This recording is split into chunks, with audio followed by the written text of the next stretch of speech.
Hello hello tout le monde, bonjour, j'espère que vous êtes en forme et que vous êtes surtout prêts pour avoir une bonne dose de science pour aujourd'hui. Je vous interromps pendant cette vidéo parce qu'en fait il y a une promotion exceptionnelle sur le site de Nuance où jusqu'à demain le 14 février, l'ensemble des produits mais aussi le casque pour les cheveux et le masque LED sont à moins 15% et ces moins 15% sont cumulables avec mon code CL15. Vous êtes encore nombreuses et nombreux à me demander si y a des promotions et c'est le moment. Donc profitez-en, la promotion s'arrête donc demain soir et je vous laisse avec la suite de la vidéo. Alors, j'ai eu en fait l'idée de cette vidéo grâce à vous. Plusieurs d'entre vous en fait m'ont envoyé un lien vers un article qui a été publié sur Reddit. Je vous avoue, je vais le dire directement, sur Reddit on trouve vraiment tout et n'importe quoi. Parfois il y a vraiment des articles qui sont publiés qui sont très intéressants avec des réflexions très intéressantes. Parfois c'est un petit peu du n'importe quoi, on va le dire comme ça. Et là, en l'occurrence, c'est un étudiant en thèse, en doctorat, en pharma, qui s'est intéressé en fait à un article qui a été publié par une équipe en Slovénie, où ils se sont en fait intéressés à regarder la stabilité des rétinols dans des produits commerciaux assez connus, dont deux qui sont de la marque The Ordinary et Paula Choice. Et là, c'est un peu choquant parce qu'ils vous disent Oh my god, le rétinol est dégradé dedans. Donc en gros, ouais, si on fait vraiment une conclusion sans trop réfléchir, on se dit bon bah ok quoi. Le rétinol de chez The Ordinary et celui de Paula Choice, qui sont d'ailleurs deux rétinols dont moi je vous ai beaucoup parlé, bah, c'est un peu du n'importe quoi parce qu'ils sont dégradés, donc ils ne marchent pas, etc. Bref. Donc du coup, comme vous êtes plusieurs à m'avoir demandé mon avis dessus, je me suis dit que ce serait peut-être pas mal que je vous fasse une petite vidéo. Et puis ça permet aussi de vous montrer une partie de mon travail que je vous montre pas souvent, j'avoue que j'ai moins le temps de le faire, qui est tout simplement de lire des articles scientifiques. Alors je sais pas jusqu'à quel point vous le savez, pour celles et ceux d'entre vous qui me suivez déjà depuis un certain temps, vous êtes déjà au courant, vous m'avez déjà entendu parler, si en plus là vous avez vu récemment ma vidéo un peu FAQ sur des questions un peu plus personnelles, c'est-à-dire hors skincare, une de ces questions était quel était un petit peu mon parcours, qu'est-ce que j'ai fait avant, et ce que j'avais expliqué en fait, c'est que j'ai un doctorat en biologie, parce que moi je suis un biologiste avant tout, et j'ai aussi eu une activité de recherche. Alors je dis pas ça pour me faire mousser, ni rien du tout, je n'aime pas particulièrement me mettre en valeur dessus, je pourrais me faire appeler docteur, parce que je suis effectivement docteur en sciences comme j'ai un doctorat, mais j'ai surtout eu une activité aussi de recherche après. C'est-à-dire que j'ai publié des articles pendant mon doctorat, et aussi après. Pourquoi est-ce que j'insiste sur ce point-là? Parce que c'est-à-dire que durant mes études et mon travail précédent, j'ai lu des articles scientifiques, mais j'en ai également fait moi-même. C'est-à-dire que j'ai fait les expériences, j'ai participé à l'écriture, j'ai aussi collaboré avec d'autres personnes, etc. Donc je sais vraiment comment la biologie, ces articles scientifiques sont faits. C'est pour ça que je vous mets ce point en valeur, pas pour me faire mousser ou quoi que ce soit. Et ça, c'est un critère qui est extrêmement important. Sachez quelque chose, quand une marque, quand du marketing, quand des créateurs, enfin bref, quand on vous dit quelque chose sur, par exemple, un ingrédient, et on vous dit, tel ingrédient, typiquement, parce que ça, je vous ai fait déjà pas mal de contenu dessus, sur la vitamine C. La vitamine C est antioxydant, la majorité du temps, en fait, ça s'est translaté, c'est transféré par le marketing, par dérivé de vitamine C, c'est aussi antioxydant. C'est-à-dire qu'on prend, en fait, les propriétés de la vitamine C, qui est une molécule qui nous est naturelle, qui s'appelle le L-ascorbic acide, dont on a d'ailleurs besoin. Sans vitamine C, on est atteint d'une maladie qui s'appelle le scorbut, qui a été très largement étudiée depuis de nombreuses années, voire même des centaines d'années. C'est en fait les marins qui partaient en mer quand ils n'avaient pas de fruits et légumes, ils étaient atteints de scorbut. C'est grâce à ça qu'on a découvert que la vitamine C est un excellent antioxydant, mais que c'est surtout impliqué dans la synthèse du collagène. Bref, je vais pas vous refaire tout cet historique, mais ça, c'est quelque chose qui fonctionne, on sait comment ça fonctionne, on a aussi des études sur l'absorption de la vitamine C à la surface de la peau, je vous ai fait plein de contenu en fait dessus. Chimiquement, parce que les produits cosmétiques sont faits par des chimistes, c'est une molécule extrêmement instable, et donc du coup, beaucoup d'industriels ont cherché à la stabiliser pour faire des formules plus stables, etc. Et donc ils ont créé ce qu'on appelle des dérivés de vitamine C. Les dérivés de vitamine C, vous en avez plusieurs. Vous avez par exemple l'ascorbicoside, vous avez le 3-O-éthyl-L-ascorbic acide, et beaucoup de marques en fait vous vendent ça, hein, dont des marques que j'aime beaucoup, hein, comme Paula Choice, vous vendent ça comme vitamine C. Ou alors c'est un peu tendancieux, c'est-à-dire en fait ils savent hein, que c'est pas de la vitamine C, mais ils vont vous dire vitamine C, puis quand vous allez sur le site, vous avez une petite astérix, et puis là vous lisez vitamine C optimisée, donc dans votre tête vous vous dites bah si c'est de la vitamine C optimisée, c'est mieux que de la vitamine C, bref. Sauf que scientifiquement parlant, quand on va regarder la recherche qui a été faite sur nous les humains, bah en fait il n'y a pas tripette, hein, il n'y a pas grand-chose, et donc souvent en fait on va attribuer certaines propriétés à ces dérivés, euh, à des molécules qui n'ont sans doute pas, ça n'a pas été vraiment prouvé par la science. Et ça, pour le savoir, eh ben, il faut pas lire le marketing, il faut pas aller sur un blog, etc. Il faut aller à la source, c'est-à-dire les articles scientifiques. Quand une équipe de recherche, souvent c'est fait d'ailleurs par des biologistes, ou alors parfois ça peut être aussi par des pharmaciens, mais c'est quand même beaucoup plus rare. En général, ce sont soit des médecins-chercheurs, soit des biologistes, ils vont se dire, bah, quelle est l'action, par exemple, là en l'occurrence on parle du rétinol, sur la peau, sur l'épiderme, sur les fibroblastes dans le derme. Donc vous vous posez une thématique et après vous devez trouver des expériences pour pouvoir le faire. Et là c'est très important parce que les modèles utilisés sont très importants. Parce que si vous utilisez par exemple un mauvais modèle, bah, la translation sur l'humain n'est pas la même. Si vous l'étudiez par exemple sur la souris, vous aurez peut-être les plus beaux résultats du monde, mais peut-être que la peau de souris n'est pas exactement la même que celle de l'humain, et donc jusqu'à quel point en fait on peut translater ces informations. C'est pour ça que je vous mets ça en valeur. C'est pour ça que c'est important d'aller à la source. Ça pour moi, là encore, je dis pas ça pour me faire mousser, mais pour moi c'est quelque chose de simple, parce que c'était mon métier, parce que j'ai fait ça, et on ne devient pas chercheur comme ça du jour au lendemain, c'est quand même de nombreuses années d'études, c'est beaucoup de travail aussi. J'ai passé pas mal de temps à faire ça et c'est comme ça qu'on apprend. Bref, donc tout ça pour vous dire que il suffit pas juste d'aller déterrer un article et puis ensuite se dire on lit juste le résumé, parce que dans un article vous avez le résumé qui est tout le temps appelé d'ailleurs abstract. euh, et vous dire bon bah c'est bon, non, il faut aussi lire le reste de l'article, savoir comment ça a été fait, etc. Parce qu'il y a plusieurs choses, ce que je vais vous mettre d'ailleurs en avant dans cet article, il y a plusieurs choses qui sont un peu voilà. Donc, je vais pas vous le détailler entièrement parce que sinon cette vidéo va durer 200 ans et c'est vrai que le propos de cette vidéo n'est pas de vous disséquer entièrement un article scientifique, un article de recherche, mais c'est juste pour vous expliquer, peut-être qu'un jour si vous voulez je pourrais le faire même avec carrément un de mes articles, mais bref, mais vous avez d'abord une partie qu'on appelle le résumé, qui soit est sous-divisé en différentes parties de façon évidente, c'est exactement le cas de celui-ci, on vous parle du background, c'est-à-dire un petit peu dans quel contexte cet article s'installe, les objectifs, la méthode et les résultats, puis les conclusions. Ça, c'est exactement le cas de cet article-là. C'est souvent pour la recherche vraiment très appliquée où on a une question relativement simple. Donc là, en l'occurrence, quelle est la stabilité des rétinoïdes versus la finalité, donc oui ou non, est-ce que c'est stable dans ces produits commerciaux? C'est le but de cet article, c'est archi simple. Souvent, quand même, dans la recherche fondamentale, en particulier en biologie animale, ce que moi je faisais avant, on a effectivement un résumé qu'on appelle un abstract, et en fait il y a déjà un petit peu des sous-parties, mais on va pas par exemple tellement mettre la méthode en valeur, et on va faire un mélange entre la façon dont on l'a fait, et aussi un petit peu l'interprétation, mais même s'il y a des parties, elles sont moins évidentes. Ensuite, ce qu'on a tout le temps, c'est l'introduction. L'introduction, en fait, c'est qu'on remet dans le contexte scientifique, c'est-à-dire qu'est-ce qu'on sait aujourd'hui, finalement, quelle est la littérature scientifique. À chaque fois qu'on dit quelque chose dans un article scientifique, ça c'est très important, c'est ce qui manque souvent dans les blogs, etc., c'est d'où ça vient. Vous avez beaucoup de blogs, non certains blogs français, qui se veulent un petit peu scientifiques, qui ne le sont absolument pas, ou c'est un peu n'importe quoi. À chaque fois qu'on dit quelque chose, il faut que ce soit lié à un autre article. Si on vous dit le rétinol épaissit l'épiderme, ok, ça a été montré par qui, comment, etc. Donc si ça a été démontré plusieurs fois, on vous met plusieurs fois l'article.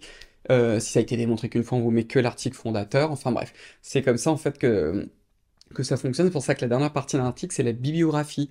On vous met tous les articles où ça a été mentionné, comme ça vous, en tant que chercheur ou étudiant, vous pouvez vous dire oui, il dit ça, mais ça a été démontré comment. Et vous pouvez aller relire la littérature, et parfois vous pouvez vous dire oui, en fait, on dit que ça a été montré, mais bon, ça a été montré dans tel contexte, en utilisant ci, ceci, cela, exactement comme les perturbateurs endocriniens, hein. Il faudrait que je me bouge un jour pour vous le faire, mais alors quand vous regardez comment ça a été démontré, je suis là, grosse blague.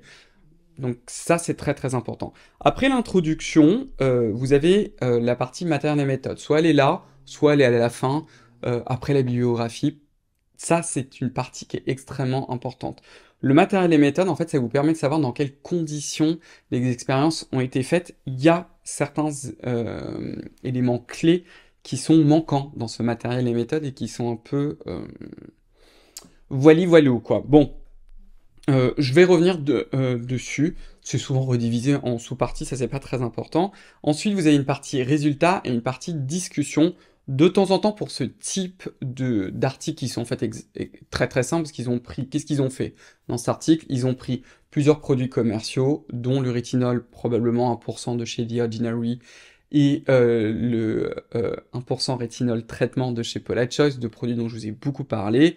Et en gros, ils ont regardé quelle est la stabilité du rétinol sur 6 mois, en conditions classiques à 25 degrés et en conditions accélérées, c'est-à-dire en les plaçant dans une étuve à 40 degrés. Je vais revenir dessus. Et là, ils ont mélangé un petit peu résultat discussion, parce qu'en gros, c'est simple. C'est on avait tant de rétinol au début, on en a tant à la fin, quoi. Donc voilà, quoi. C'était pas trop compliqué, si vous voyez ce que je veux dire.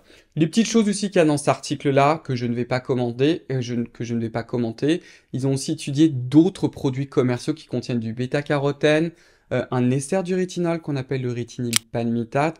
Le rétinyl palmitate semble être un excellent antioxydant au niveau topique. C'est aussi une molécule qui absorbe les UV. Cependant, quand c'est appliqué topiquement sur la peau, on n'a pas les mêmes effets que le rétinol. Ils n'ont pas étudié le rétinaldéhyde, me demandez pas pourquoi, j'en sais rien. Par contre, ce qui est assez intéressant, c'est qu'ils ont étudié l'hydroxypinacolone rétinoate. Souvent, vous l'avez entendu sous le nom de Granactive. Granactive, en fait, c'est le nom d'un mélange d'ingrédients qui est vendu par Grant Industries, qui est un industriel qui fait des ingrédients et qui contient comme molécule active l'hydroxypinacolone rétinoate, qui est souvent appelé HPR, que vous retrouvez par exemple chez The Ordinary ou chez les produits de chez Dr. Sam's, que j'aime beaucoup. Ils ont aussi regardé en fait la stabilité. Donc, le gros truc déjà dans cet article, et qui est un peu problématique, c'est ce qu'il vous montre en fait dans la figure 1. Il vous montre, alors, c'est un petit peu la compilation finalement des résultats, à temps zéro, c'est-à-dire au début, on a le produit, combien il y a de rétinol dedans, à 6 mois, à 25 degrés, c'est-à-dire en conditions classiques, et ensuite à 40 degrés, 6 mois après en conditions accélérées. Alors là déjà, il y a des petites choses qui ne vont pas du tout. Le premier truc, c'est les produits initiaux. Ils ne vous disent pas, en fait, ça fait combien de temps que c'était en stock. Ça, c'est quelque chose que je vous ai déjà dit, en particulier pour les rétinoïdes ou la vitamine C. C'est vraiment important d'acheter un produit qui n'est pas resté en stock. Ce qu'il faut bien comprendre, c'est que quand vous achetez, par exemple, un rétinol de chez Paula Choice, le rétinol, déjà par nature, et ça me tue un peu, dans l'article, ils en parlent pas trop, mais par nature même, exactement comme la vitamine C, comme le L-ascorbic acide, ce sont des molécules qui sont instables. Le rétinol peut être oxydé, la vitamine C aussi s'oxyde, d'ailleurs c'est pour ça qu'elle a ces si belles propriétés, mais le rétinol est instable. Ça c'est quelque chose que je vous ai déjà dit. Le rétinol c'est de la vitamine A, en fait c'est un excellent anti-âge, j'ai beaucoup de contenu dessus, je vais pas vous le ressasser parce que sinon cette vidéo va être beaucoup trop lourde. Mais le rétinol, c'est de la vitamine A, elle est nécessaire à la vie, c'est naturel, ça nous est absolument naturel, et c'est aussi naturel pour la peau, et votre peau au quotidien s'en sert. On pense qu'avec l'âge, la voix du rétinol, en fait, diminue. Bref, je vais pas rentrer dans le détail, mais en tout cas, ça a été archi prouvé que appliquer du rétinol sur la peau, ou bien son alternative médicale qui s'appelle la trétinoïne, son nom en biologie c'est l'acide rétinoïque, que c'est des excellents anti-âge. Je suis pas un grand fan de la trétinoïne parce que ça irrite à mort la peau, sauf si vous avez la chance de faire partie de ces personnes-là qui la supportent, bien évidemment. Au niveau du rétinol, en fait, dès les années 50, ça a été la première molécule qui a été d'ailleurs décrite avant qu'on découvre la trétinoïne, et on s'est tout de suite aperçu en fait que le rétinol était ultra instable, et c'est pour ça que l'ensemble de la recherche en pharmacopée, c'est-à-dire pour faire en fait des médicaments comme la trétinoïne, ben on s'est mis à bosser sur la trétinoïne parce qu'en fait c'est une molécule qui est stable, donc il n'y avait pas de problème. Et le rétinol en fait, c'est que récemment où on arrive à faire des formules relativement stables.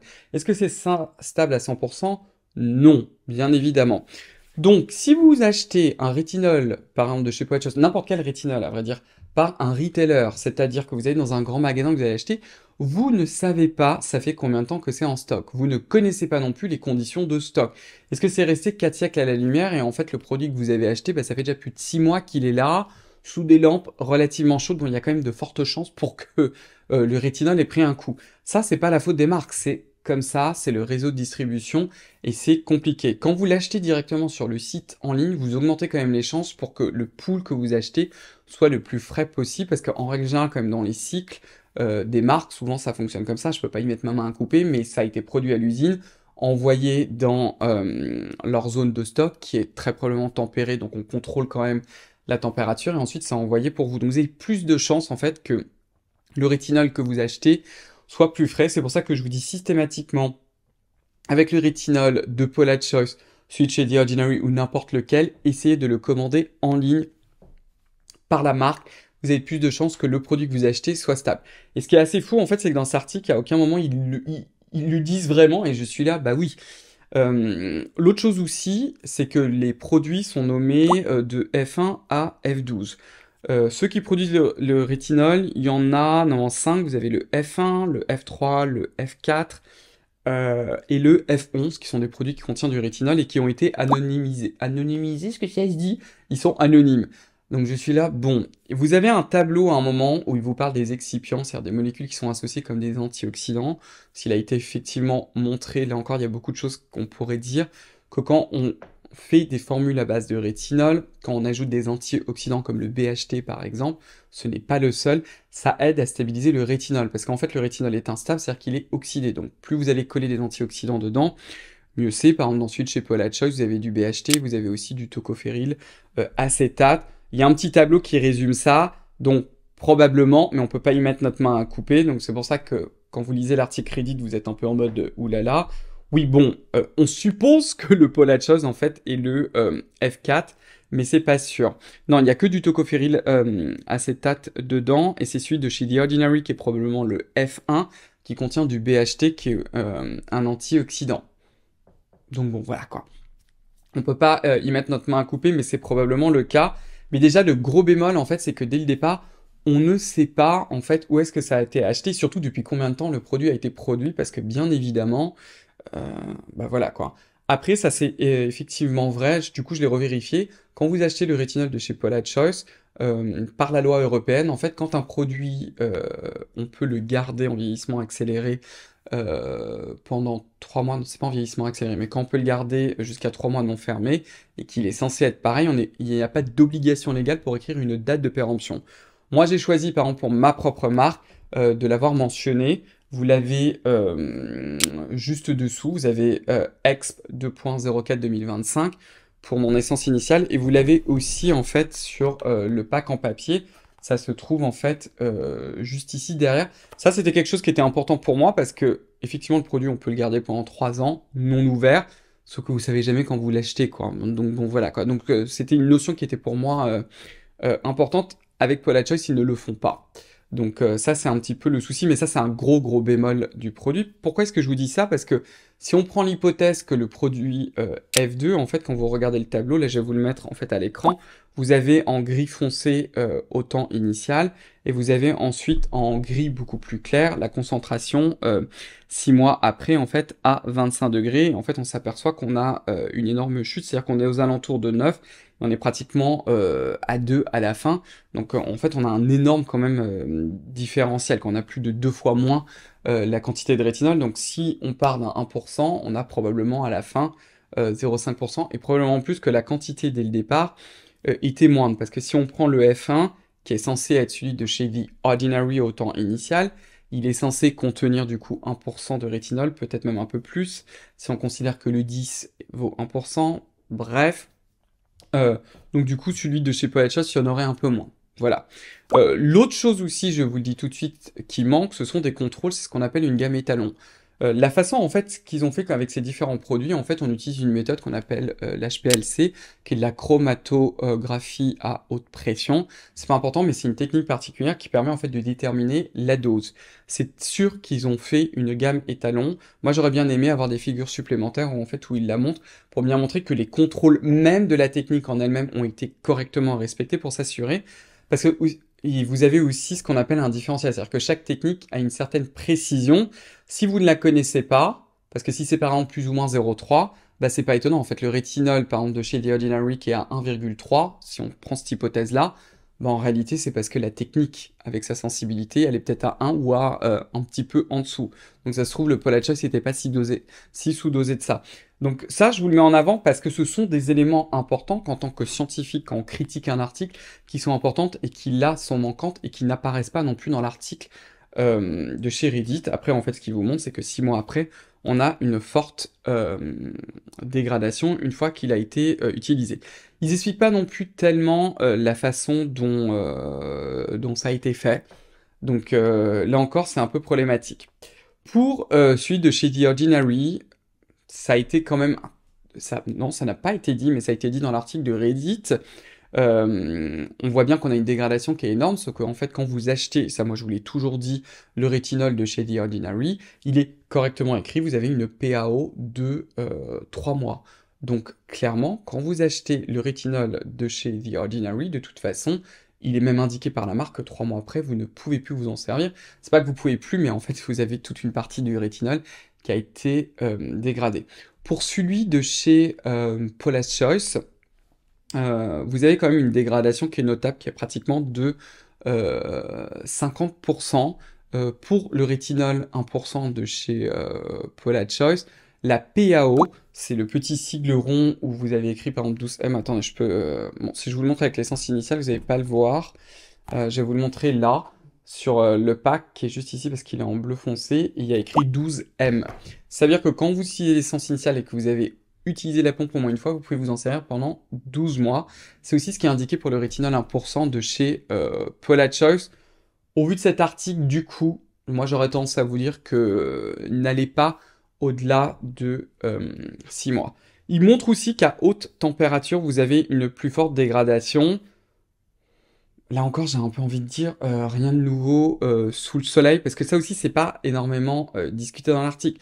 Comme je vous l'ai dit, c'est quelque chose qui est connu depuis les années 50, que le rétinol est instable.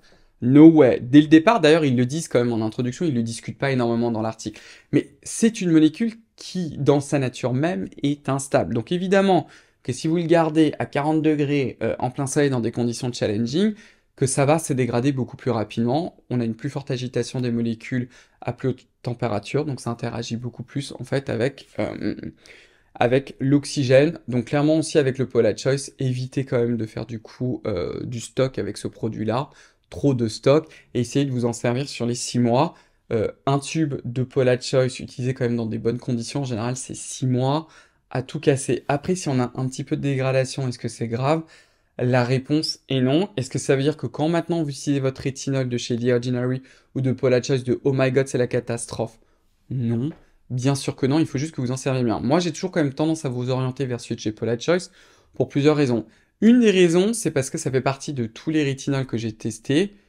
Sur moi, parce que moi je suis quelqu'un de très sensible au rétinol, donc en général ma peau, si j'abuse, elle me dit mon coco, qu'est-ce que tu fais? À chaque fois que j'ai utilisé le rétinol de chez Paula's Choice, chaque fois ma peau m'a dit mon coco, qu'est-ce que tu fais? Qu'est-ce que cela signifie? Ça signifie que bien que cet article vous montre que ça semble pas être si instable, euh, la réalité c'est que ça fonctionne quand même, hein.